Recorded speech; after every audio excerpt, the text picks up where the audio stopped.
Hey guys, what is up? SuperKmanrocks here, back again for my 2022 LPL Spring Split Power Rankings, the first power ranking video of the offseason here. The LPL is just a few days away here. I'm recording this on the 8th of January. I've tried to put this off for as long as possible because there are still roster changes happening and we're not exactly sure who is going to be starting in a few minute cases. And, for those, I will go ahead and bring them up in the video, but I did try to wait as long as possible just to make sure that the information that I'm putting out is as accurate as possible. A few bits of housekeeping, first and foremost. If I do sound a little bit weird in the video, or if there are maybe some weird cuts or something like that, I'm actually just getting over COVID, so the cough is still there a little bit. My voice is still a little raspy. Apologies for that, not much I can do. I'll try to keep the cuts to a minimum in this video, but obviously I don't want you guys to have to deal with my coughing the entire time, so I will go ahead and try and cut as much of that as possible. Hopefully it doesn't interrupt the flow too much, but I actually think that's the only bit of housekeeping I have. If you guys are excited, please go ahead and leave a like. I'm actually going to go ahead and do this a little bit differently than I have in years past, where in years past I've done it in order of how they finished last year, going from the best team to the worst team, kind of talking about how I think they'll do. I'm actually going to go ahead and go in order of my power rankings this year from bottom to top. So we're going to be going in order of where I placed the 17th team to where I placed the first team in my power rankings. I hope you guys are excited. Let's go ahead and jump right into the first team, the team that I have placed dead last at 17th in the power rankings, and that is going to be LGD Gaming. Now, let's go ahead and first explain what you guys are seeing on your screen right now. In the middle, at the top, you're going to see the team, how they finished in spring and how they finished in summer, both their game record, their match record, and then also what position they finished. If they did finish in playoffs, I will account that into, the overall finish. So, for Team WE example, I know a little bit later, they finished, I think, in 6th in the regular season, but 3rd in summer playoffs, and they will be listed as 3rd. So, just something to keep in mind. Playoff listings will be listed for teams that are applicable, so anybody in the top 10. On the top left of your screen, you're going to see where I personally power rank the team. Obviously, this team is 17th because they're last, and I'm talking about them first here.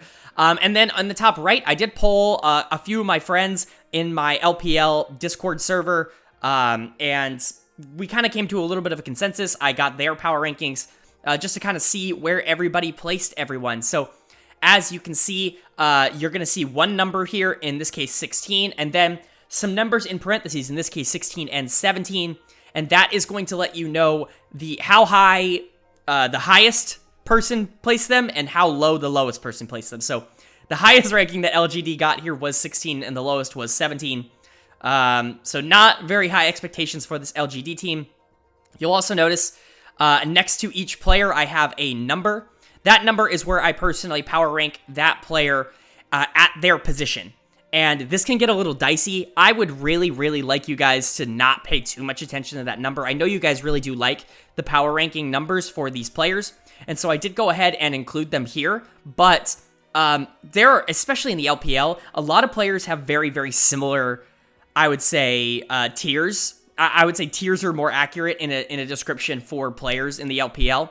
So the numbers are going to be a little bit weird, and then obviously for some positions, you're just going to be more deep than others. Like mid lane here, the 8th best mid laner is probably just as good as the 4th or 5th best support. So I wouldn't take too much stock into that. I know I'm still going to get a bunch of people in the comments yelling at me that I placed X and X too low, and I would just highly implore you to listen to what I say rather than just arbitrarily look at the number there. But that's enough intro, I guess we could say. Let's get right into LGD here.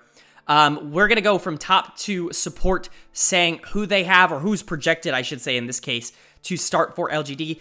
It looks like it's going to be Garvey in the top lane, Shadow in the jungle, G, I believe is how you say it, in the mid lane, Eric at AD carry, and then Jinjiao at support. Now, this could all change. Garvey might not be playing. Fearness might be playing in the top lane. They've kind of split time through LGD for a lot of the past year or so, I'd say. Eric might not be the AD carry. It actually might be Jinjiao. And Jin Zhao might not be the support, it might be Chance. I don't exactly know what the roster they're going to put out here is.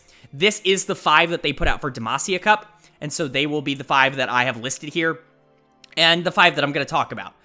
This team just doesn't have a ton of upside outside of Shadow, who I'm actually really excited about. He was kind of the sole reason that this LGD team looked pretty good last year, and he looked really good at Demacia Cup too. He was one of the, I would say, outstanding players in the group stage of Demacia Cup. Yes, he was in the weakest group of Demacia Cup, and he didn't really have to play against that tough a competition, but I would say overall, he still looked really, really good. It's everything else on this team that I'm just not sold on. Garvey and Fearness in the top lane, they're just not anything. I mean, they're not great, they're not bad, they're just not much. I don't have a ton of high expectations for them, you know, and I think everybody else on the team is pretty much guaranteed to be bottom 2 in their role. Maybe with the exception of bot lane. I've always been a little bit higher on Eric than I think other people have been, but, you know, even still, he wasn't good in, you know, I believe spring was the last time we saw him for OMG. He wasn't good when he was last playing for OMG. He was quickly replaced by Abel, and Abel looked much better than Eric. Talking about Yeji and Jin Zhao, there's very little to say about them. Yeji was someone who was not really playing a lot. He played a little bit for ThunderTalk last year, but, I mean, he played for Joy Dream Miracle, you know, just someone we haven't really seen, and what we saw out of him in Demacia Cup was just not great. Not much to say about him that I think is going to be positive. I think, you know, you kind of have to power rank him as the worst mid laner right now. And then Jin Zhao is someone who's kind of been in and out of the LPL over the past few years. But as a bot laner, he's not a support. He played support in Demacia Cup, and he didn't look good. This bot lane in general did not look good. But if he's gonna come in and play support for this team, I don't have a ton of high expectations as somebody who's a veteran, kind of switching over to support from bot lane, never really had played the role. I don't see where the optimism outside of Shadow on this team comes in. Maybe the Jin Zhao and Chance bot lane looks a little bit better, but even then, I still think that they're probably the worst bot lane in the LPL. I just don't see a lot of upside for this team. I think the consensus tends to agree with that.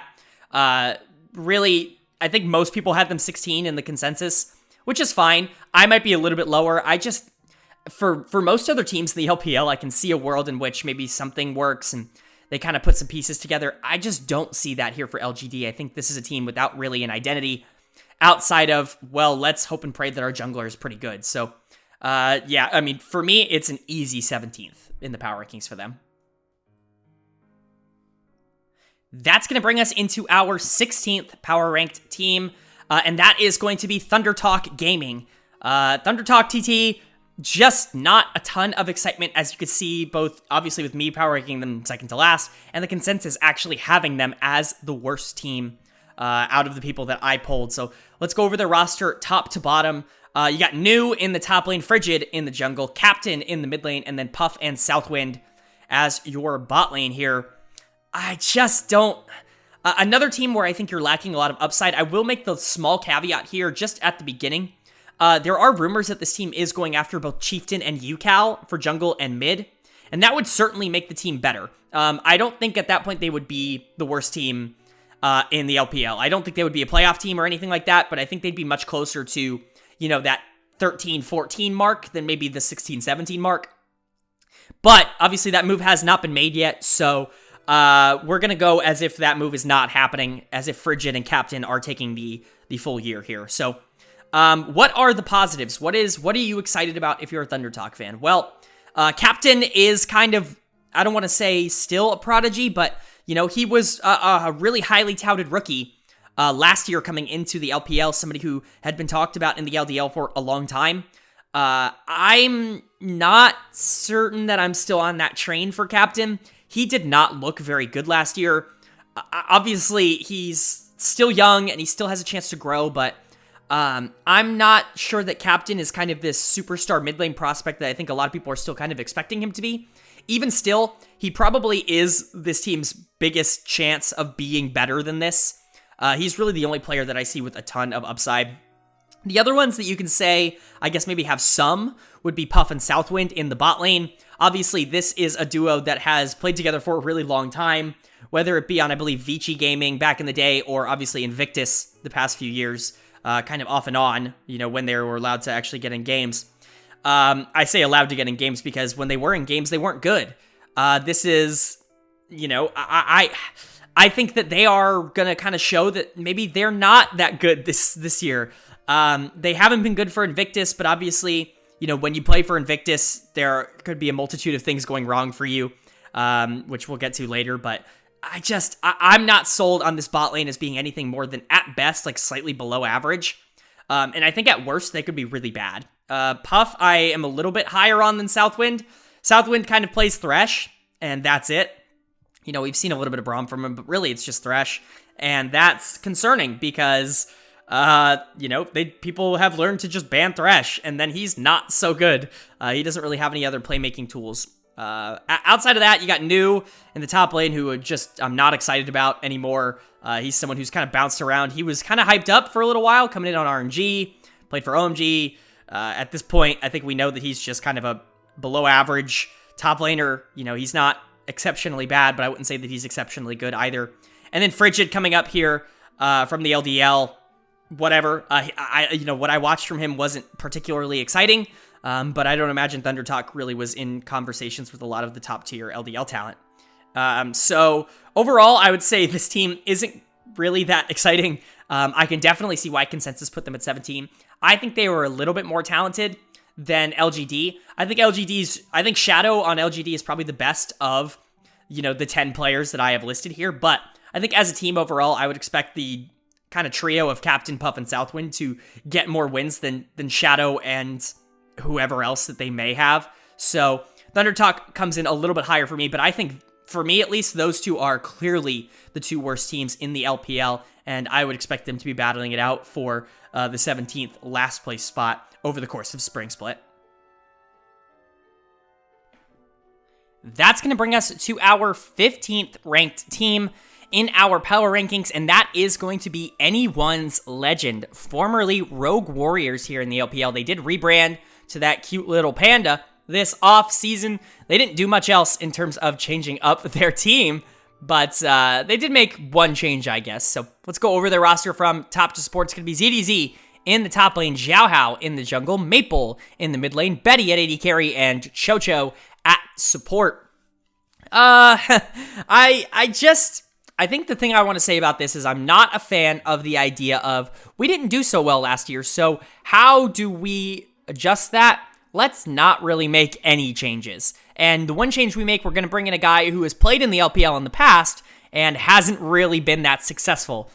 It just feels very weird to me. You go 1-15 in spring, you go 5-11 in summer, and you just don't make a lot of changes. It just feels very odd. You do, of course, bring Maple in here from PSG Talon, and you're reuniting him with Betty, from their Flash Wolves days. Great. That's awesome. It's not like Betty's been very good over the past few years. Ever since Betty came to the LPL, honestly, he's been pretty bad. Maple looked pretty bad in the LPL when he was here, a couple of years ago. I just don't... You're kind of relying on those two developing synergy to be your two main carries to kind of carry this team because you don't have a lot of talent elsewhere, but they're two people that just haven't proven that they can play at this level consistently. Of course, you do have Chocho here still, who I think, a little bit higher on than most other people. I think most people would consider him kind of similar in that vein to like Southwind. I think he's a little bit more proactive across the map than someone like Southwind is. I like Chocho. I think on a better team, he would look better. But I think in this environment, he just doesn't look very good. Obviously, another player who likes to play hook champions, as I think most LPL supports end up being. But still, nothing egregiously bad to say about Chocho. But I think it's going to be really up to him, Maple, and Betty here. Who, it's him and two other players who haven't shown a ton of success here in the LPL. When you're talking about top and jungle, Xiaohao in the jungle, I think, has moments of good play and then has moments of really bad play in the jungle. I think overall he's kind of a net negative for your team. And then ZDZ is just a weak side top laner that doesn't really move the needle one way or another. I don't think he's very good. Not in a way where I think he's abundantly bad, but I don't think he's really a needle mover one way or the other. I think he's kind of your replacement level top laner. So overall, I don't really see a lot of good for this team. I think they are, in my opinion, better than the bottom two teams. I think I can confidently say that I have more faith in this team than I do in ThunderTalk, and than I do in, who was the other one? LGD, sorry. But that's not saying much. I don't have a ton of faith in those two teams. I think Anyone's Legend is probably the third and final team that I would say I just do not expect to make playoffs this year. As you can see, the consensus actually had them as high as 12 and as low as 17. Some people think they're the worst team in the league, which I do understand. But, some people did have them as high as 12. I think if they hit that, that would be a very positive year for Anyone's Legend. I just don't expect them to be on that level, in my opinion. I think 15 is actually almost exactly where I would have them slotting in. I could see them a little bit lower, maybe a little bit higher, but I wouldn't expect them anything too much more. I think they're going to be a lot closer to 15, 16 than they are to 10 once we come towards the end of Spring Split. Moving on to number 14 in my power rankings, and this is where we get to our first very spicy take of the offseason, and that number 14 is going to be, for me, Rare Adam. This is going to shock a lot of people. I think this is definitely not consensus at all, so I will kind of explain why I feel this way in a second, but let's go ahead and go over their roster from top to support. First, you've got Cube in the top lane, Junjia and the jungle, who I'm very excited to talk about, Strive in the mid lane, iBoy at AD carry, and then Zora at support. There are a lot of very interesting pieces to this team. First and foremost, only two members of this team that was very, very close, don't forget, to going to Worlds last year remain. It's going to be Cube in the top lane, iBoy at AD carry. I think two of the better members. I wouldn't say two of the best members because you lose Fofo and you lose Hang here, but two members who I don't think were bad at all last year. In Cube and iBoy are, coming back here. Good. Obviously I like when you're a good team, I like when you're able to retain talent. I think that's a good thing. But unfortunately, you are losing out on arguably your two best players last year, Fofo in the mid lane, and then Hang at support, who I think were really, really needle movers for this team. You're replacing them here with two players from your LDL team, Strive here in the mid lane, and then Zora here at support. I believe it's going to be Zora. They actually, as of the day I'm recording this, they actually just signed Yuyanja, and if Yuyanja plays here, fine. I don't think it actually changes that much. Maybe they're a little bit higher of a floor, but I don't know. I don't think Yuyanja's that great either way, so I don't think it changes too much. But we're going to talk about Strive and Zora here because they did go ahead and play in Demacia Cup. They both look young. They both look inexperienced. Zora especially did not have a good Demacia Cup. He was really not good. I think Strive is just kind of blah, meh. I don't have a lot of strong feelings from what I've seen out of Strive in the LDL, obviously watching a bit of their tape, but I don't have strong feelings one way or another about him. He seems fine. Zora, I'm much less high on, but you want to talk about someone I am high on, and that's going to be Junjia here in the jungle. This is a guy who has pretty permanently been at the top of the solo queue ladder in Korea for the past year or so. He's been on EDG's, I believe he's been on their LDL team. I know he's been in their organization here, kind of playing behind both JJ and Clearlove, which is a tough situation to be in. He should absolutely shatter this 15 ranking. I have him at 15 purely because we haven't seen him in the LPL, and I didn't want to put him above Shadow, who I thought was pretty good before I had ever seen him play a single game in the LPL. But, he absolutely should shatter this ranking. And this is where I kind of really believe that you shouldn't take those numbers too seriously, because what I'm saying here is he is better than 15, and he will be better than 15, but I think just for the beginning of the year, that's where I have him. He's going to be great, and he's going to be he's kind of the reason that this team hasn't completely fallen apart, in my opinion. I think him and iBoy are really the two pieces here that you're looking to carry. Cube's a good player, but he's not that carry kind of style. Why do I have them so low as compared to the consensus, who you see has them 9th in the playoffs? I don't have them even close to playoffs here. I just don't have any faith in that mid lane support duo to be competent. I think this bot lane is going to suffer a lot without Hang here. I think Hang was a much bigger part of this team than I think a lot of people realized. And then I think Fofo was the carry. Like, let's not mistake ourselves. Fofo was Rare Adam last year, and him being gone and then replacing him with a low level. Sorry about that cut. I had to cough again. But what I was saying is replacing him with a low level mid laner here in Strive just is, it's not what you want to see. I don't think this team has a lot of avenues to actually carry the game if Junji is not the guy that we think he will be. I think we're really relying on him being as good as anticipated. And for someone who's just never played in the LPL, it's hard for me to put that much pressure on him. So for now, I have this team outside the playoffs. I can definitely see why people consider this like a pretty easy lock for the playoffs. And if they made the playoffs, I would not be surprised. They're the first team, I think, on this list where if they do make playoffs, I wouldn't be entirely surprised. But I actually think they finish closer to out of the playoffs than they do in the playoffs. Obviously, I hope they prove me wrong. I like this Rare Adam team, but I just don't have a lot of faith in exactly what they have assembled right now. Moving on to number 13 in my power rankings, just above Rare Adam, and that is going to be Invictus Gaming, a team that very much blew it up this offseason. If you aren't following the news, this might be a very surprising roster for you to see. No rookie, no the shy, no pieces that you might recognize. So let's go ahead and go over who they do have now going from top to support. You got Nenny in the top lane, June in the jungle, Yuakai in the mid lane, Xiaoyueji at AD carry, and then Lucas, I believe, is going to be starting at support for them. This is actually a really intriguing team. They went young. They went developmental here, and I actually really, really like this direction. You might be wondering why I have them ranked so high if there are so many players here who have really never played in the LPL. I think a lot of them are players that I have a lot of high hopes for.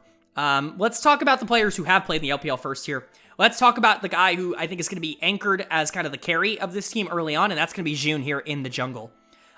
What an explosive player. Really, really fun to watch. Can have those takeover games. Can have those bad games as well. Let's not kid ourselves, but overall, I think June is actually really, really solid, and I think he's a good piece to keep here. I don't think, I think if you're going to keep one piece and you want it to be young and you want to build around, I don't think June is necessarily the wrong pick here. So, keeping him I think is good. You're keeping Lucas here as well, someone who's played with this Invictus Gaming team for a little while. Not someone who has ever really shown out to be that special of a player, but he was definitely the best of the supports that they had on roster for a little while here. He's fine. I don't think he's exceptional. I think what you're excited about with Invictus is that there's a chance he's the worst player on the team, which I think would be really, really good for them. So let's talk about the three young guys. Let's start with Nenny in the top lane. I have him ranked 17th, but that's probably not going to happen. He's probably better than a lot of the low-rated top laners, and he will not be the worst top laner in the LPL. He just won't. The tape that I saw just isn't that. I have him at 17th, though, just because he hasn't played, and I think it's a lot. For me, I like to be safe rather than sorry. I like to change my rankings when I see the growth rather than just expect the growth and change the rankings because of that, but he will not be the worst top laner in the LPL. I think he's going to be a strength for this team. He looked really good. Him and Xiaoyueji actually both coming up from the Invictus Gaming LDL team, and both of them actually look really good. Xiaoyueji especially looked really, really good at Demacia Cup. He was a big reason why this team actually made it out of their group, which I don't think a lot of people actually expected them to do. But those two players obviously coming up, I think are going to be positives for this team. I think both of them are really strong laners, and I think that's really going to help kind of push this Invictus Gaming team to be more that early game focus, which I think is kind of what they're setting up to be here. You also bring in Yuakai here in the mid lane, someone who I've been hyping up for a little while here in the LDL.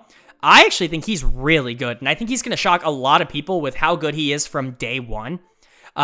He's obviously not rookie, and to ask him to come here and replace what Rookie was able to do for this team is just not going to happen, but he is really, really good, and one of the better mid lane prospects, I think, in the entirety of the LPL. So for them to be able to land him, bring up Nenny and Xiaoyueji, they've had, such a good development pipeline for so long here at Invictus. I actually think this team is going to be a lot better than people expect. The consensus has them at 14, somewhere between that 13 and 15 range. I think that's about right. If this team made playoffs, I wouldn't be that surprised. I think they're really, really solid. But I'm not necessarily sure I'm going to predict them to make playoffs. They are, fine, but there's a lot of good LPL teams this year. And while I think they can definitely take games off of teams that you maybe wouldn't expect them to be able to take games off of, I'm not sure if they're going to be able to do it consistently enough to be able to come out in the top 10 for the LPL. But if they do, I wouldn't be entirely surprised. I really, really like what Invictus Gaming did. If they were going to blow it up, I think they did it in the right way. Moving on to the 12th place team in my power rankings going into the 2022 Spring Split, we have OMG, and this is a team that I am very excited to talk about. I really, really wanted to rank this team higher. Obviously, this team was a playoff team in summer, and you could argue that they only got better. However, I feel like so many teams in the LPL got better this offseason, so unfortunately, it bumps them down a few spots. I will go over their roster here from top to support. You got Shanji coming in the top lane, Aki in the jungle, Cream in the mid lane, Abel at AD carry, and then Cold at support. Ooh, am I excited for this team. Let's talk about the exciting parts from last year first and foremost. Cream, you have to start with Cream because he was phenomenal last year as a rookie. He came in and was pretty clearly the best rookie to come into the LPL all of last year. He really took over in Summer Split. He was fantastic. A big reason why this team got into playoffs was how well Cream played last year. I know there were rumors of TSM going after Cream, and I can definitely see why, because he was just phenomenal. He was really, really, really good last year. I don't know if I can necessarily expect him to be as good as he was last year going into this year again, but you know, I think he was pretty easily one of the top, 7 to 8 mid laners, probably one of the top 15 to 20 players in the LPL last year, which is a huge boost to an OMG team that, I don't want to say doesn't have a ton of known talent, but, is still kind of a ragtag group around him. I don't think that's necessarily a bad ragtag group. Aki in the jungle, I think, is fantastic. I think he's really, really good for what he is. He played really well towards the end of last year. Obviously, this team got stomped in playoffs, and he didn't look good in the playoff series at all, but, it happens. WE was good. But Aki is, a good player. One thing that I will say about Aki is I think he kind of thrives on a lot of different champions, which I think is really kind of a unique thing in the LPL. LPL players tend to be very specialist, but I think Aki is a little bit more versatile, at least in, from what I've seen of him, which is good. Abel and Cold, good players. A bot lane that I think is a playoff bot lane. Maybe not a super great playoff bot lane, but, if you're a playoff team and you have them as your bot lane, I don't think it's a bad thing. Your new addition this offseason is going to be Shanji, who is somebody that, man, people have been talking about him for a little while. People are really hyping him up.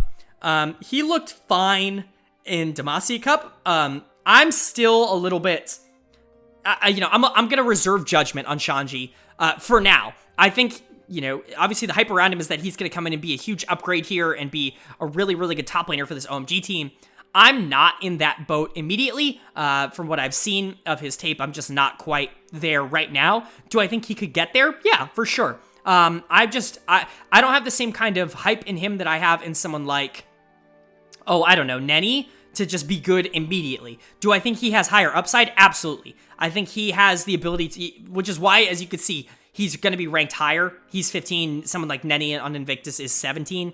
I think he has a much better shot of being better. I just don't know if that's going to be there from day one. That's what we're going to have to kind of see.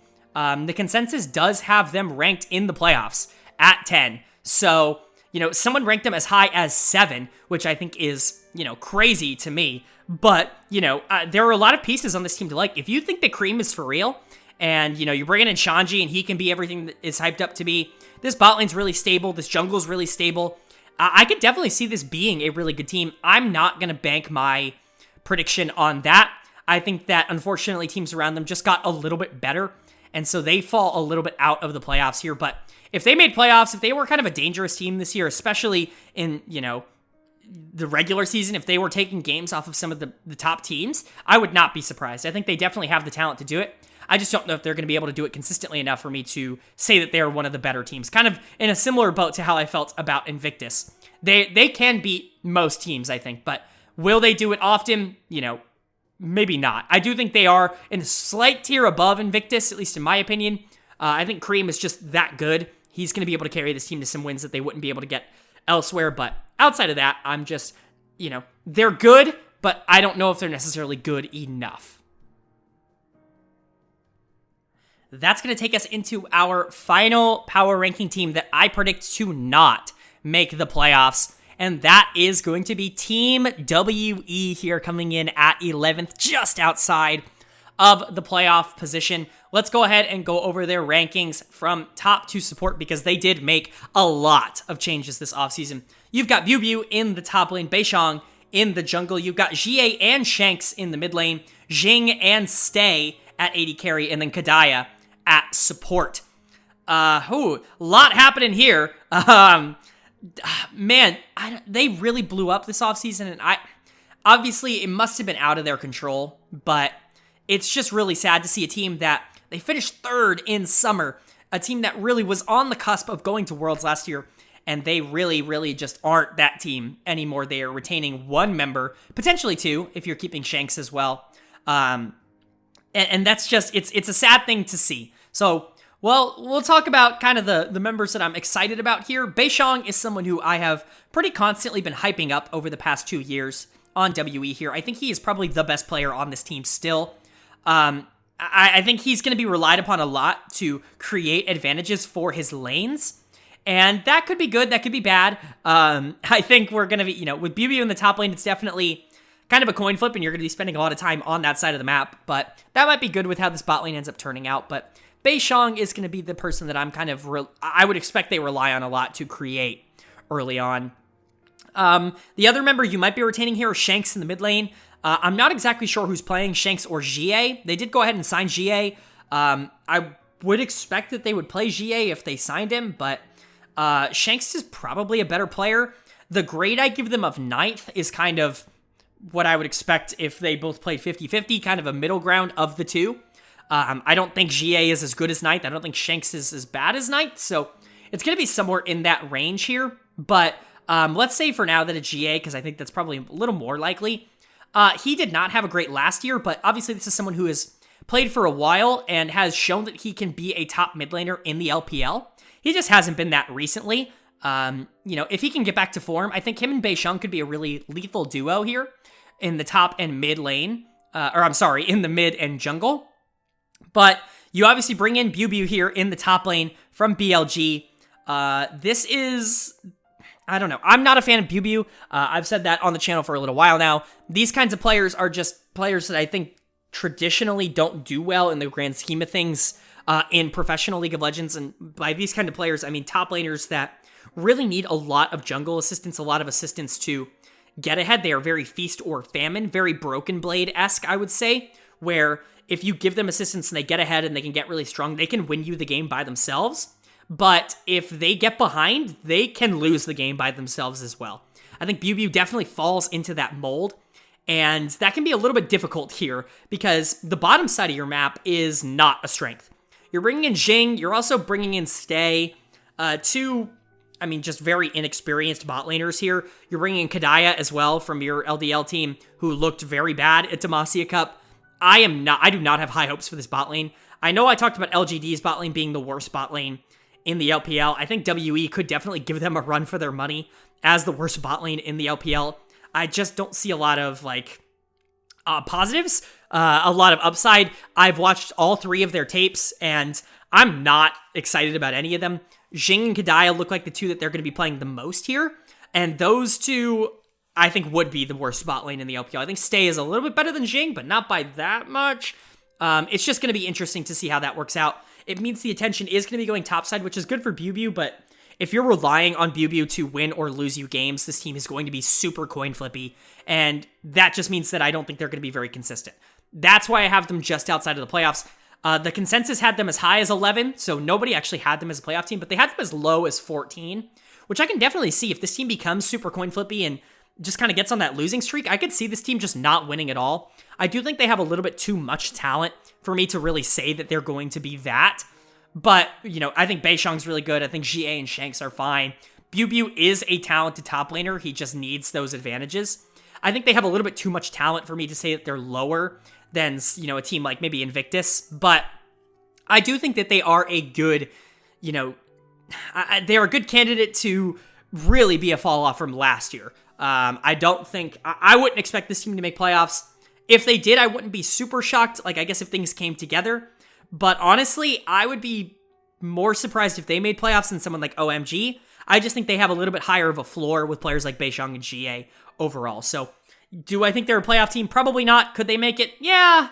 But, you know, going from what they were last year, which is potentially a Worlds team, to what they are this year, you know, losing Breathe, losing Elk, losing Missing, you know, it's just a tough break for WE going into the season.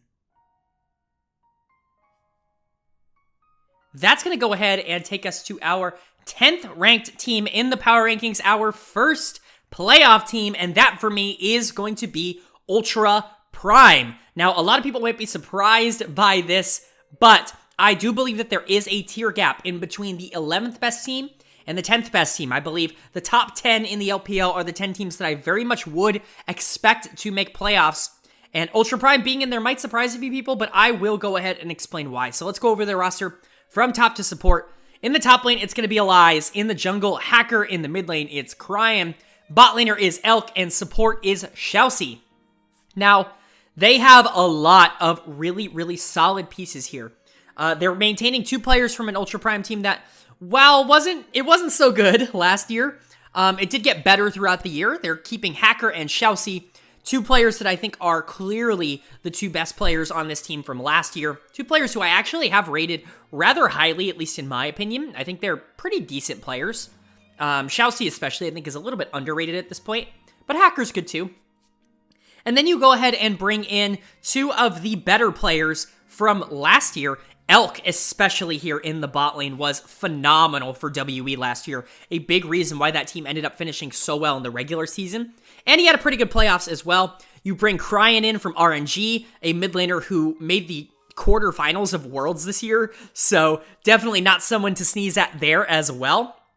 Not a lot of weaknesses here on Ultra Prime. I actually really, really like this roster from top to bottom.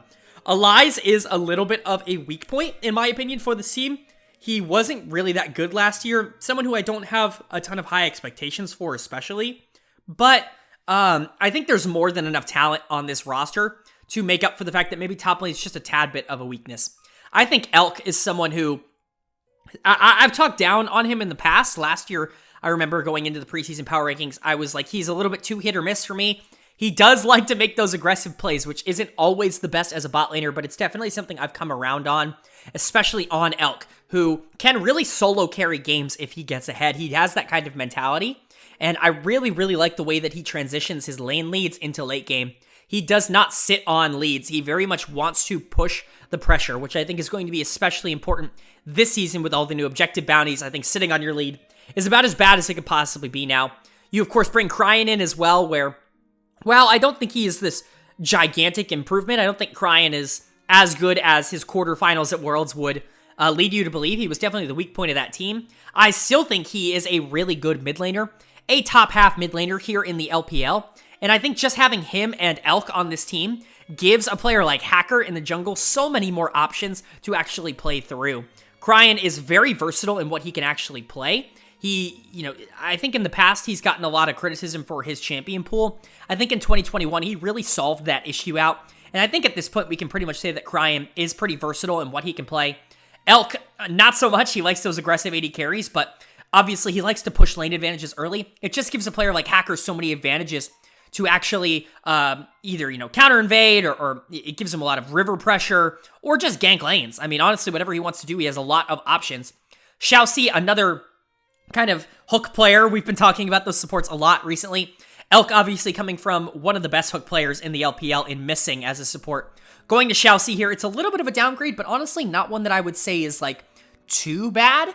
I still think Xiaoxi is a pretty good player, and I expect this bot lane to surprise a lot of people with how good they are, especially in lane. I think this team overall is just underrated.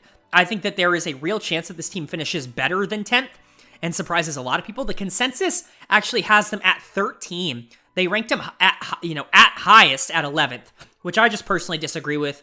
They don't see it as a playoff team. I very much do see this as a playoff team. So hopefully Ultra Prime can prove me right. I just really, really like Elk. I think Cryan maybe is a little underrated, and I definitely think that Xiaoxi and Hacker are going to perform better than they have in the past with all the talent around them. Elias in the top lane is fine. I don't think he's some sort of gigantic weakness. So overall, I think this Ultra Prime team is going to be very competitive, and I would really, really hope and expect this team to be able to make a playoff push this year. Moving on to the team that I have 9th in my power rankings, and that is going to be JD Gaming here, coming off of what was just an overall extremely disappointing split in summer. For this team to not make playoffs was pretty much a disaster for JD Gaming, and they've made quite a few roster changes in hopes of rectifying that change. So let's go over what they have going into 2022. It's going to be 369 in the top lane, Kanavi in the jungle, Yagao in the mid lane, LPC as the bot laner, and then Missing coming in as the support. A couple interesting changes to make here. I'm going to talk about the ones that are staying first, and that's going to be your jungle mid duo. Kanavi is staying here. Now, I have him rated as the 6th best jungler in the LPL, and some people might call that blasphemous because he was not the 6th best jungler in the LPL last year. He just wasn't. He was not good at all last year, in fact. He was very, very bad, but we know from past experiences, Kanavi can be the best jungler in the LPL. I think there have been times where you could absolutely make the case that he is that. Last year, he certainly was not, but I just couldn't in good conscience put him below 6th.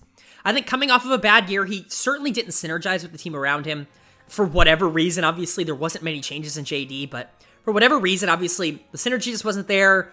You know, whatever you want to say, I expect Kanavi to have a little bit of a bounce back year this year. I certainly don't think he will perform like he did last year. You're bringing back Yagao here in the mid lane, someone who I am personally very down on, especially after last year. I don't think he does anything particularly, fantastic. 13 seems really excessive, in terms of how low it is, but I want you guys to keep in mind that the mid laners in the LPL are unbelievable, and the mid laners that are kind of around him that I put above him, players like Cream, I don't know. I have more upside for someone like Cream than I do for Yagao, and if that means Yagao has to be in the bottom 5 or whatever, then he's gonna end up in the bottom 5, and that's how it's gonna be. But I don't know. I'm just not sold on Yagao as much anymore. You do kind of trade out some top laners here. You basically trade Zoom over to TES for 369 here. I think this is a little bit of a downgrade, but not one that I would really consider extreme. I think both are solid top laners. 369 obviously coming off of a pretty bad year here as well. But, he's been good in the past. Good at weak side, good at strong side. Kind of an overall just pretty solid top laner. Not someone I'm particularly worried about. What I am a little bit worried about here is the bot laner here in LPC, because we just have no idea of what we're going to get with that. I hate this. Sorry about that. I had to take a cough break, but you just don't know what you're going to get out of LPC. He's someone who we haven't seen at the LPL level. Obviously in the LDL he's been all right. He was not so good at Demacia Cup, and that concerns me a little bit. You are pairing him with one of the better supports in the LPL, in my opinion. Another hook specialty support here in Missing. He had a really, really solid year on WE last year, and I think that's going to continue over here to JDG. I think he might be a small upgrade to Lumao, but, at the very least, it's going to be relatively even there. But I think that's kind of the overall feel of JD Gaming is, I think you look at last year's team and you look at this year's team, and not much between them has really changed that much. The players have changed, that's for sure, but does the outlook on the team really change? I think what you're really hoping for is that this team can somehow gel a little bit better than the team last year did, because that seemed to be the problem, is last year JD had a lot of talent and they just couldn't bring it together. This year you kind of switch out that talent for maybe slightly worse talent in top, slightly worse in, bot lane, a little bit better in support maybe, but hopefully you get a bounce back from Kanavi. You're kind of just hoping a lot of things go right. I think 9 is a pretty decent guess for where this JD Gaming team could end up. I could absolutely see them ending closer to where the consensus has them at 11. I could see them not being a playoff team. I really, really could, but it's just not something I'm going to predict here. I think overall, could they finish higher? Yeah, I don't think they could finish much higher. I don't think this is a team that, in my opinion, has this really, really high ceiling. But, obviously if Kanavi can bounce back to being one of the best junglers in the LPL, anything could happen with the JD Gaming team. You're just pretty much relying on Kanavi to be your main carry and hoping that you get a bounce back from 369 and Yagao and LPC turns out to actually be a pretty good carry. You're relying on a lot of things to happen here, and it's just not something that I'm willing to bank on. Moving on to our 8th place team in my power rankings this year. Another one that might surprise a few people, but should be kind of obvious, at least in my opinion. It's going to be Weibo Gaming. Some people might be a little bit shocked at how low this actually is, but for me, I think this is pretty justified. And I will explain why after I go over the roster. So in the top lane, their big change this year is bringing in the Shy. In the jungle, it's going to be SOFM. In the mid lane, it's going to be Angel. AD carry is Huanfeng. And then support, you are bringing back Sword Art. So, wow, a lot going on here, huh? This was a team that very much disappointed last year and had a lot of pieces that I just wasn't very excited about. One of the pieces that I thought was really good last year was Bin. I thought Bin was pretty much the saving grace for this Weibo team in the top lane. And now he's gone. You replace him with the Shy, who on paper is this awesome big name, but anyone who knows me knows that I'm not a huge fan of the Shy, at least in comparison to, I think, how a lot of other people end up viewing him. To me, he's a very, very good top laner that will win you games and will lose you games. And in recent memory, he has lost a lot more than he has won. And that's why I'm very hesitant to call this, you know, the same roster that Suning had in 2020. I don't think it is that, even with the return of Sword Art, which I do think is a very, very good addition for this team. But let's talk about Sword Art.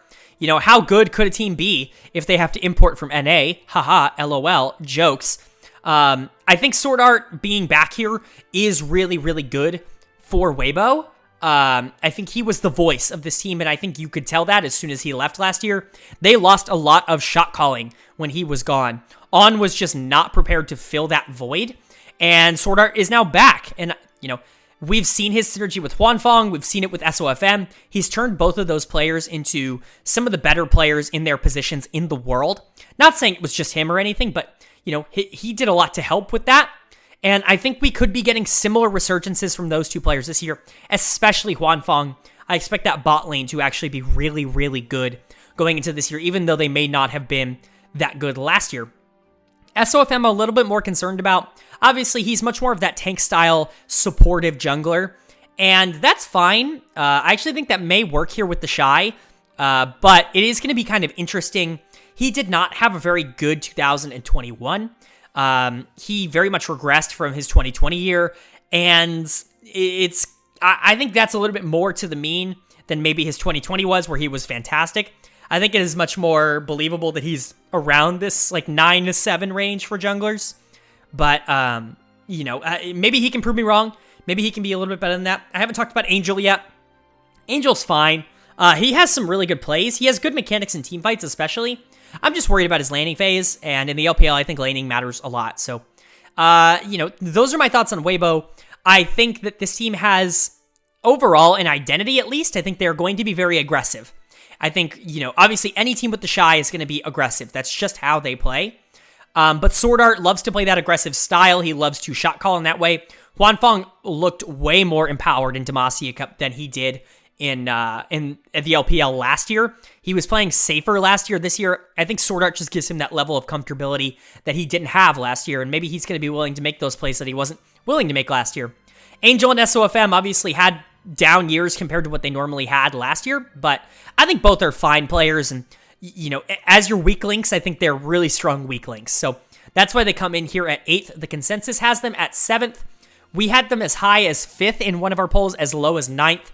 I actually agree with all of that. I think they could finish 5th, and I wouldn't be surprised.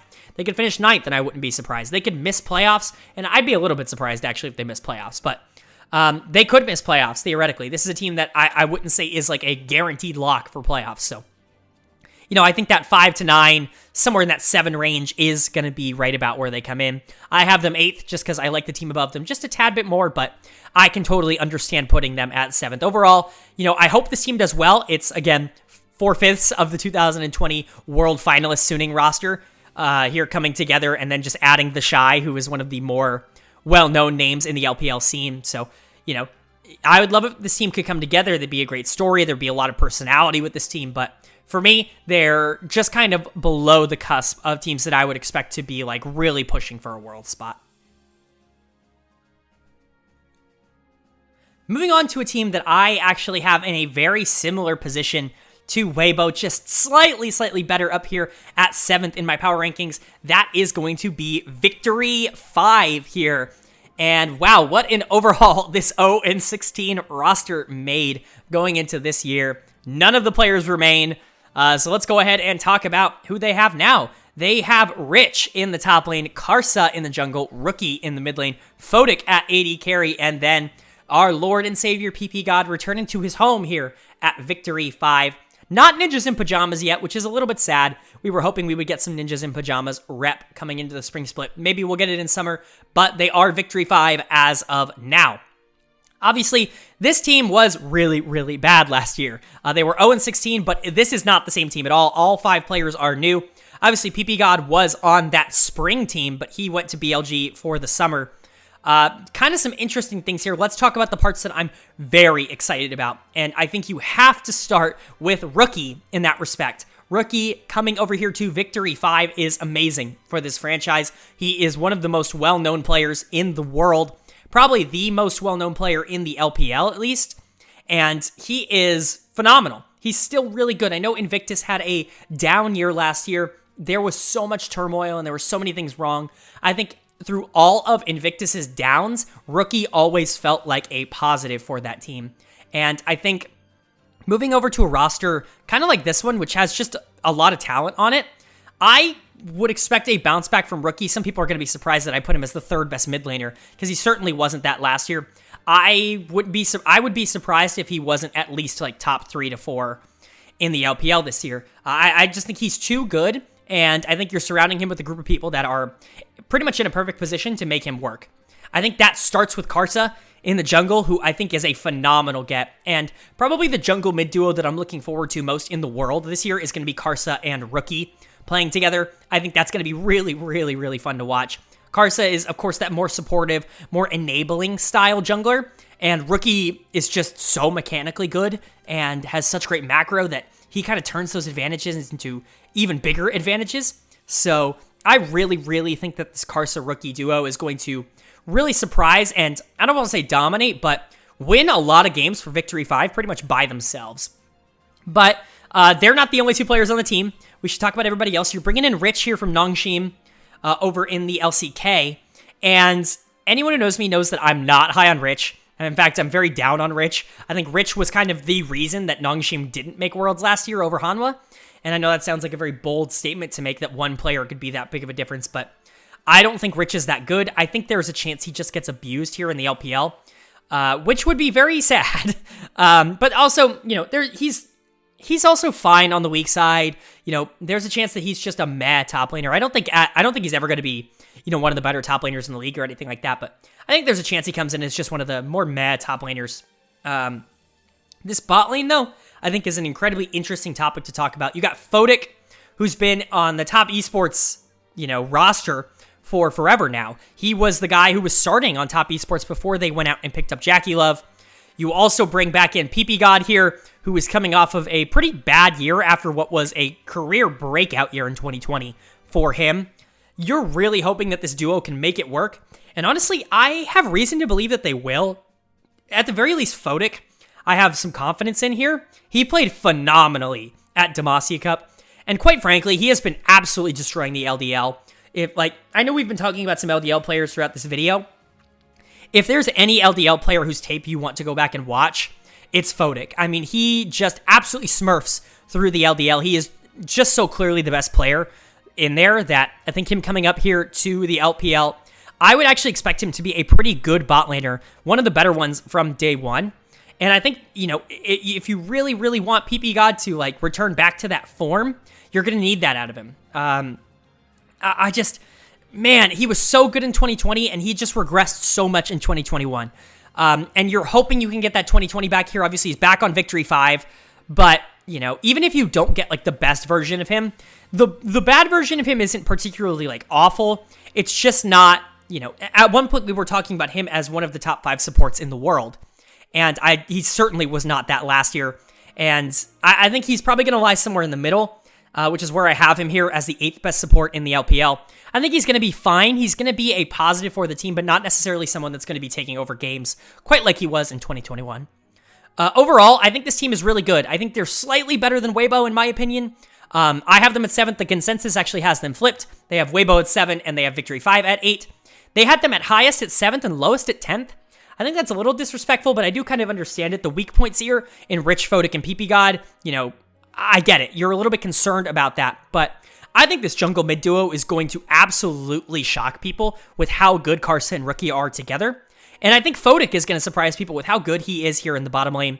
I think it's really just up to Rich and PP God to not throw it away for the rest of this team. I think they should be a playoff team. I think the consensus obviously agrees with that, but there's a chance they could hit a lot higher than that. Overall, I think very good offseason for a team that went 0-16 to be able to pull it around and pretty much be a consensus playoff team going into Spring Split the next year. I think if you're Victory 5, you have to feel really good about that. We are now moving into the top 6 in the LPL. From here on out, every single team that I mention, I truly do believe to be a world-class team that could very much make the World Championships if things go right. So let's go ahead and talk about the number 6 team in my power rankings, and that is going to be FunPlus Phoenix FPX, a very, very different FPX to the team that we saw last year kind of bomb out at the World Championships. They made a lot of changes, some for the better, some for the worse, some for the interesting, and that is for sure. So let's go over their roster from top to bottom. In the top lane, it's going to be Zhao Laohu. In the jungle, it's going to be Clid. In the mid lane, it's going to be Gory. AD carry is LWX, and then support is Hang. So a lot of really, really interesting things to mention here. First and foremost, only 2 members of that Worlds team are still here, and one didn't even play at Worlds. LWX is really the only player from that Worlds team that is still here in 2022. Now, if you're going to keep a player around, LWX is absolutely the one that you want to do it to. I think a lot of people kind of incorrectly associated FPX as a team that really, really relied on Doenby and Tian to like really play the game. I do not think that that is true. I think LWX is a world-class bot laner. I think you can make the real argument that he is the second, or for even the first, really, not really, but the second best bot laner in the world right now. I think he was that good last year, and I think he will continue to be that good this year, especially pairing him with someone like Hang coming in from Rare Adam, who was a big part of their success. Obviously, him and Fofo were a big duo for them last year. I think that this bot lane could be the best in the LPL if things go right. I really, really do think that they are that good. And I think that is the big reason for my optimism surrounding FPX, is just how good I expect LWX and Hang to look as a bottom lane. I don't take the Demacia Cup results too seriously, but it is important to note that they absolutely smurfed Demacia Cup. They were so dominant, even in the finals. They got reverse swept in the finals by Top Esports, if you guys aren't aware, but even in the finals, these two were absolutely smurfing on everybody. They were so good, and I expect that to continue into the regular season. I think that these two could be absolutely dominant if given the opportunity.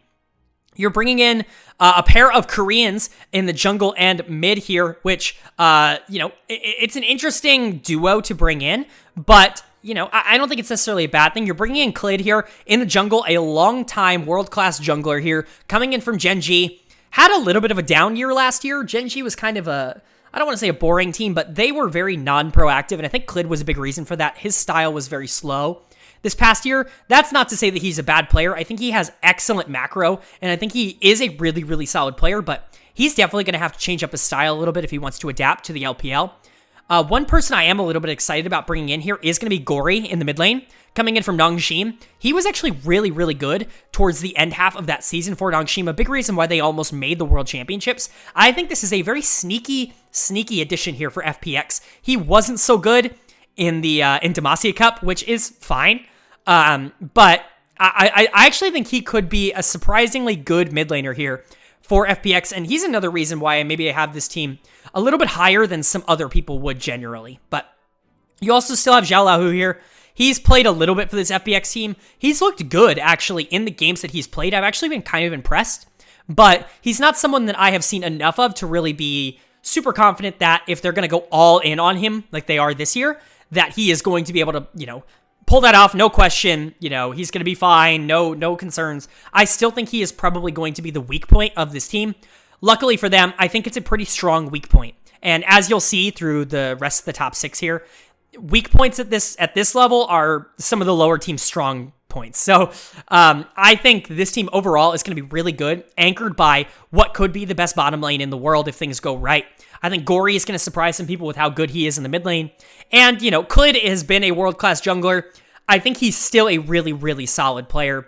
While he may not have the same explosive style that I think a lot of other LPL junglers tend to have, I think his style, in contrast, is actually still going to be very, very solid, and I think it works well with players like Gory and players like Hang as well. I actually think this FPX team is just built to do well. So I have them power ranked 6th here. The consensus also has them 6th. I think most people actually had them 6th, although somebody did put them 13th, which I just find to be so disrespectful. It's unbelievable. I don't even know what you could possibly be saying with that, but it is what it is. I'm not going to public shame.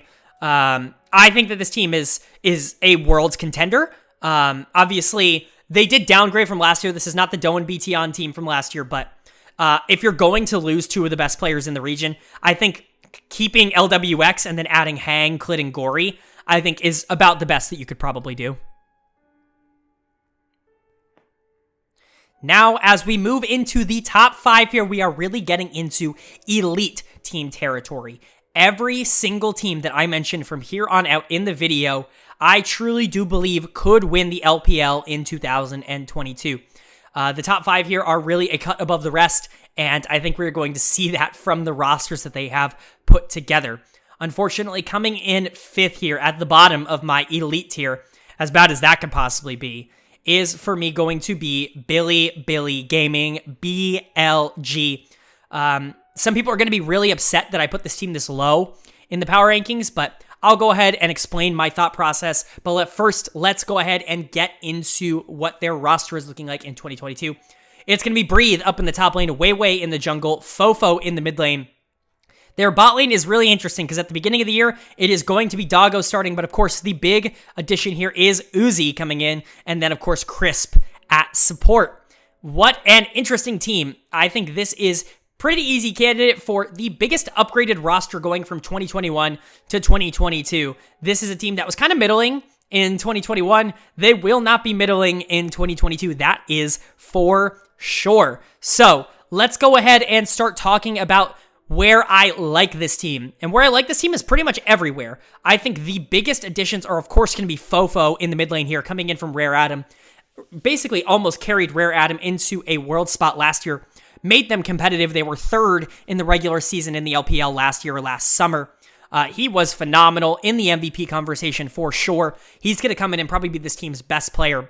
Another player that was in the MVP conversation last year as well, though, was Breathe in the top lane. Your prototypical strong side top lane player, which is just something you don't often see, especially in the LPL. There aren't a lot of strong side top lane players, but Breathe is definitely one of them.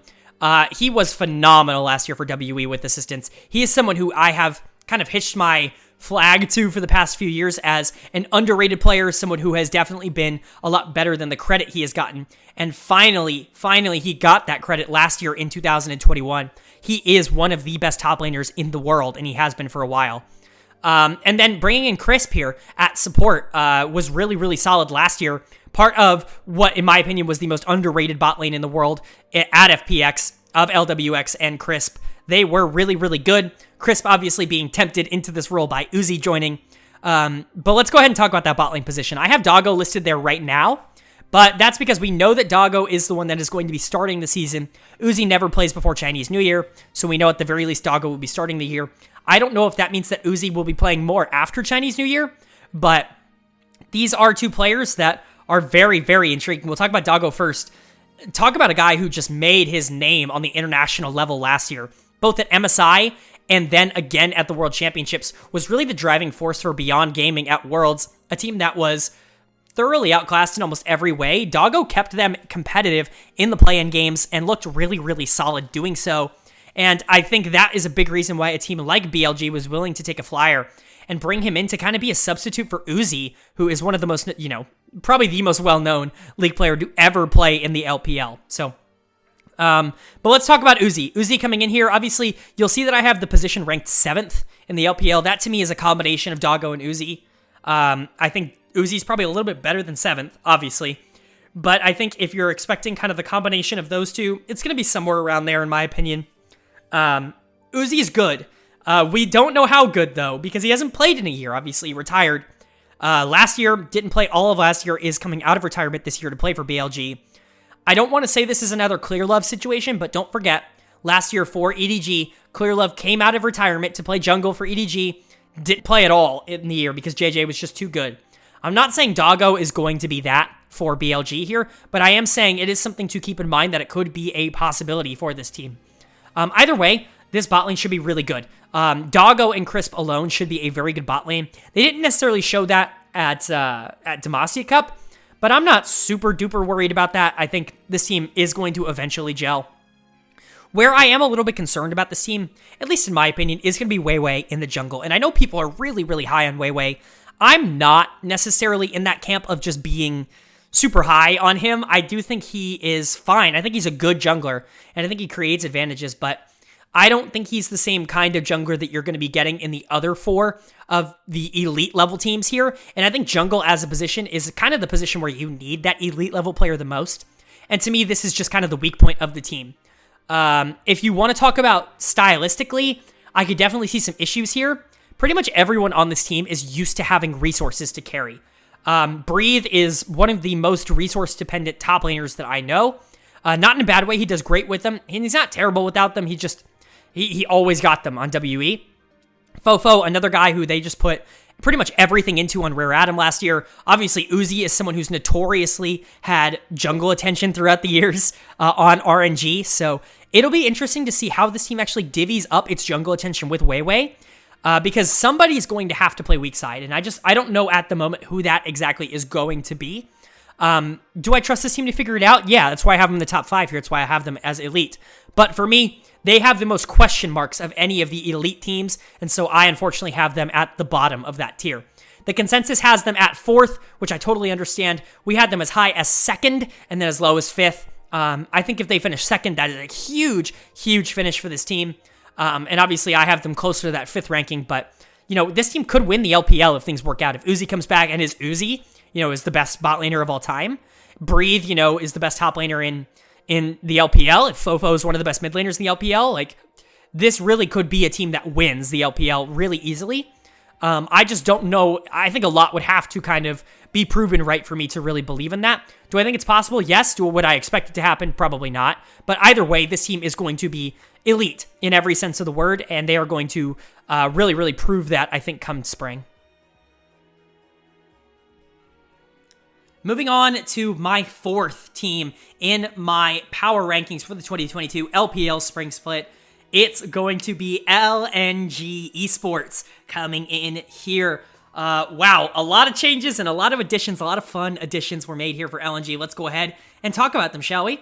Their roster from top to bot is Ale in the top lane, Tarzan in the jungle, Doenby coming in the mid lane, wow, Light as the AD carry, and then Lumao coming in as the support. Holy crap, this is an interesting LNG team. Obviously, this team did just barely make it to Worlds last year. Looked fine at the World Championships. Wasn't particularly great, but wasn't particularly bad either. They have the best jungler in the world here in Tarzan, and I firmly believe that at this point. I think he's proven that he is probably the best jungler. I actually don't even know. I guess Canyon might be more consistent. Tarzan has bad games, but I really think that they are 1A and 1B there, in terms of how strong those junglers are. Either way, they're the top 2 junglers in the world, even if you want to argue with me that Canyon's way better. Doenby here in the mid lane, I think, is such an unbelievable addition. I am so excited to see the duo of Tarzan and Doenby actually just take over games. I think this is probably going to be the most interesting thing to watch in the entirety of the LPL this year, is going to be how well Tarzan and Doenby actually play together. Ale in the top lane actually had a fantastic World Championships. He was probably the best player on this team at Worlds this year.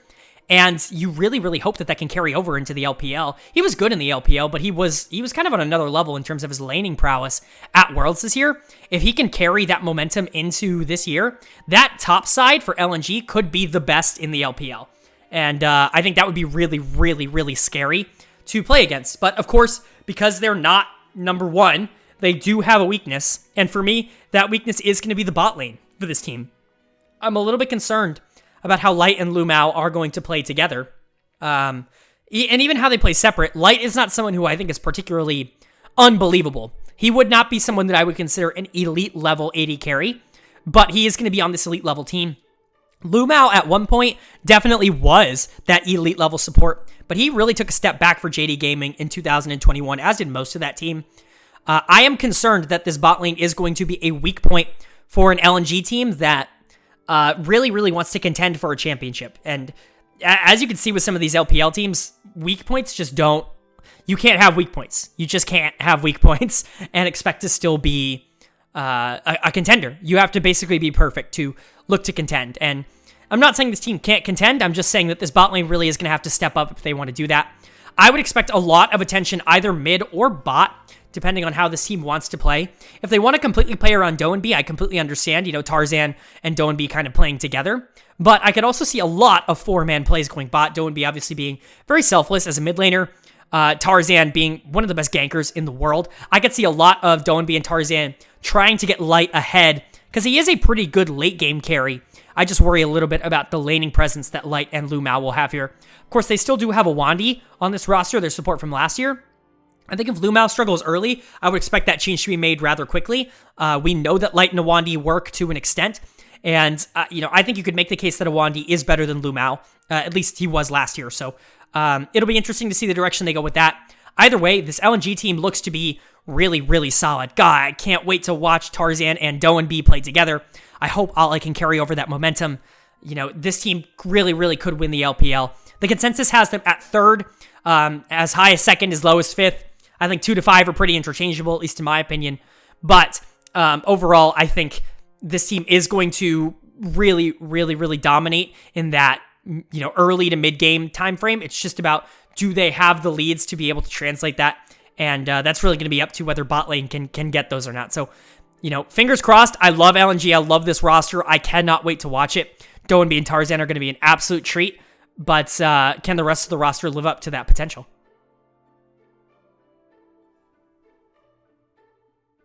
Moving on to the top 3 teams in the LPL. These are all 3 teams that I consider to be just, phenomenal. All world level teams. These are 3 of the top 5 teams in the world, period, end of story. I honestly believe that you could put them in any order, but for me, they're going to go in this order. Coming in third is going to surprise some people, and it's going to be RNG, Royal Never Give Up. Ooh, that's going to sting, I think, for some people, because I was really, really close to putting them not only second, but first in the power rankings as well. I really do believe 1 through 3 is that close. But let's go ahead and go over the list from top to support. It's going to be the addition of Bin in the top lane. Holy crap. Wei in the jungle. Xiaohu moving back to mid lane. Gala at AD carry, and Ming at support. Wow, wow, wow, wow. You took your weakness last year, which was Cryan in the mid lane. You go, okay, well, Xiaohu played top lane 1 year, and he was the best top laner in the LPL. Let's move him back to his native role of mid lane. He's probably going to dominate there, and let's just go get the best top laner that's not Xiaohu in the LPL in Bin from Suning. And I don't know how you're allowed to do that. That seems unfair that they have a roster that is composed like this, but either way, I think this is just, it's crazy. Top to bottom, they are phenomenal. Wei and Gala had absolute breakout years last year. Wei was really, really good. Gala was also really, really good. He was a little bit more inconsistent, I'd say. It's why I have him 5th, but the top 4 to me, if you want to do Elk versus Gala, I think that's a totally fair debate. If you want to put Gala 4th, to me, I think, he could be as high as 2 on this list. But his inconsistency for me does put him around 5. But when you have 2 of the best players in the world, arguably the 2 best players in the world at their positions, or 2 of the best players in the world at their positions, Bin in the top lane, Ming in support, you can only be so bad. And I think that's absolutely true of this RNG team. I feel like having Xiaohu as well here at 4th in his position feels like a disservice to how good he is. I just think it's really hard for me to be like, oh yeah, you're better than Knight, Doanby, and Rookie. Like, I think it's just the fact that mid lane is so stacked. Like, if you wanted to make the argument Xiaohu's better than Rookie, I'd fully believe you. You wouldn't even really have to convince me. I have Rookie higher just because I have a lot of expectation for this year. But, you know, if you want to say Xiaohu's the 3rd best mid behind Knight and Doanby, yeah, I mean, I wouldn't argue with you with that at all. And being the 4th best mid makes you maybe the 5th best player in the LPL. So I wouldn't take that number 4 too seriously. I'm finding reasons to try and not like this team, and there aren't many. Gallo being inconsistent, Wei sometimes is a little inconsistent. That's really it. When you're talking about Ben, Xiaohu, and Ming, I'm not sure there is a more consistent level of 3 players in the LPL. And I think that's really what is scary about this RNG team. They only made 1 change. They really could be favorites to win Spring Split. I have them 3rd just because of how good the LPL is, but this team is absolutely stacked from top to bottom. As you can tell by me gushing about them. The consensus has them ranked 2. I think that's where most people will have them. They were ranked as high as 1 in somebody's and as low as 4, which I do find interesting that somebody had, I think they had BLG above RNG, which I think is interesting, but I think this RNG team is just so freaking stacked. It's so freaking good. If they were the MSI reps, if they won MSI, I wouldn't be surprised at all, even in the slightest. They were pretty easily the 2nd best team in the LPL last year, and all they did was get better, replacing Cryan with Bin, which I think is just such an upgrade. I think it's unreal what this team was allowed to do. The fact that I have them 3rd feels disrespectful, but I think that has more to say about how good I think the upcoming 2 teams will be than how bad RNG is. Either way, this team is phenomenal. Very, very, very few weaknesses at all. They should be a powerhouse that loses very few games this year. Moving on to the top 2 teams in my LPL 2022 Spring Power Rankings. Coming in at number 2 surprises a lot of people with how high they are, and I'm sure I will get some comments on this, but I will explain it. Number 2 is going to be Top Esports here. Now, I know that they're not quite as flashy in offseason moves as a team like RNG or a team like BLG or LNG, but give me a few minutes and I will explain why I do believe that this team has just as good a chance to win the LPL as anyone. Going over their roster from top to support, it's going to be Zoom in the top lane, Tian in the jungle, Knight in the mid lane, Jackie Love at AD carry, and Zhuo at support. There are some really intriguing pieces here. 2 very notable additions to this team, Zoom in the top lane, Tian in the jungle. Wow, this could go really, really well or really, really poorly. Zoom is someone who I thought was easily the best performing member of LGD Gaming last year. He basically gets traded out here for 369, and I think Top Esports gets the better end of this deal 10 times out of 10. I would much rather have Zoom than 369.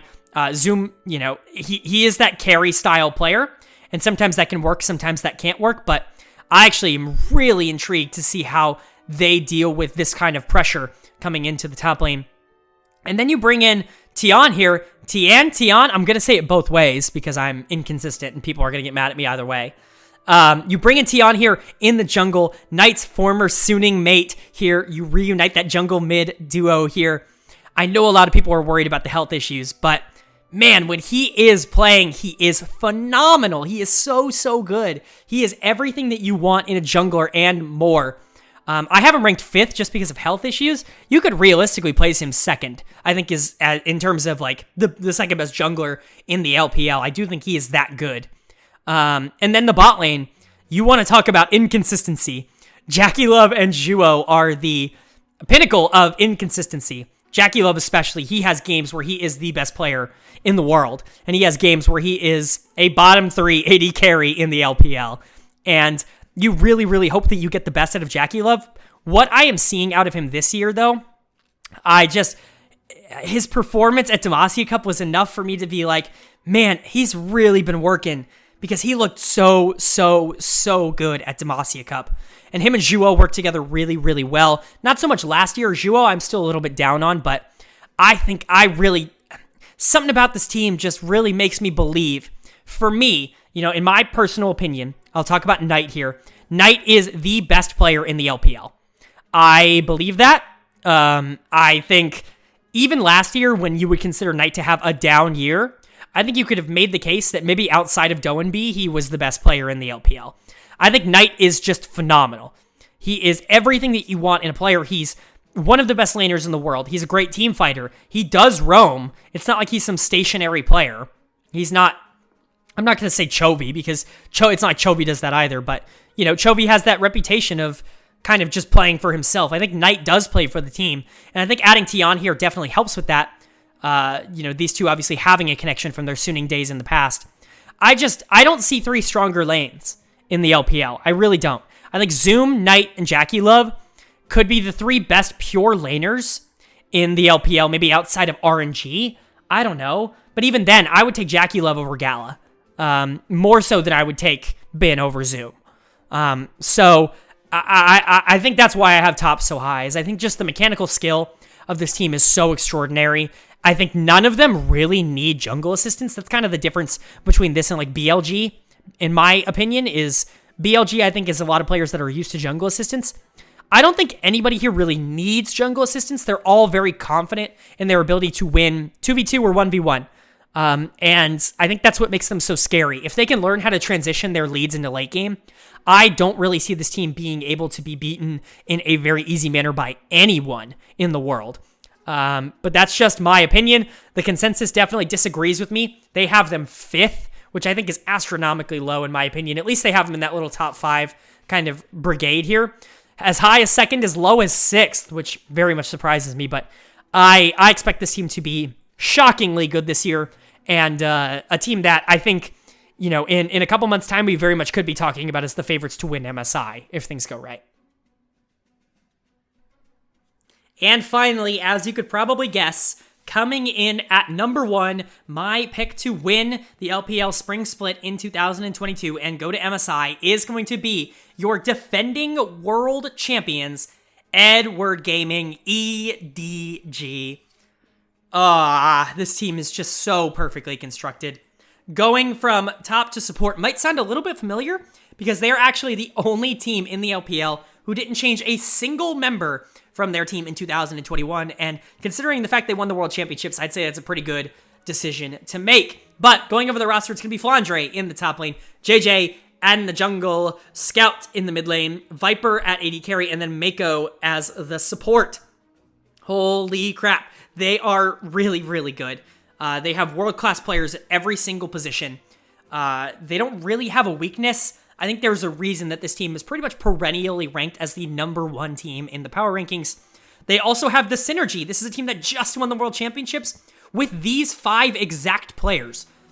You have the best player in the world right now, in my opinion, in Viper as your AD carry.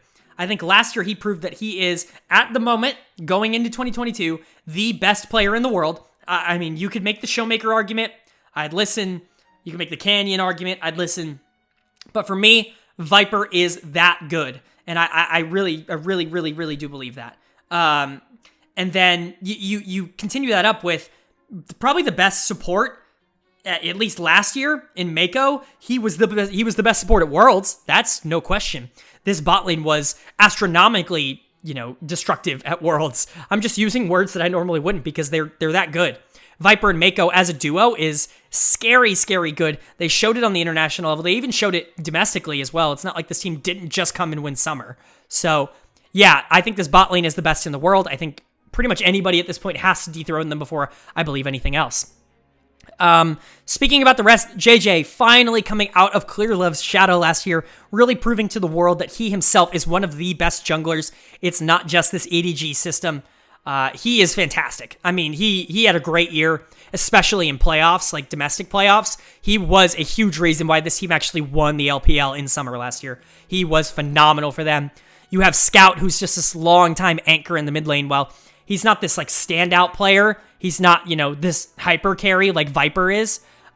He's such a rock. And I think any team in the world would be lucky to have a player like Scout in the mid lane.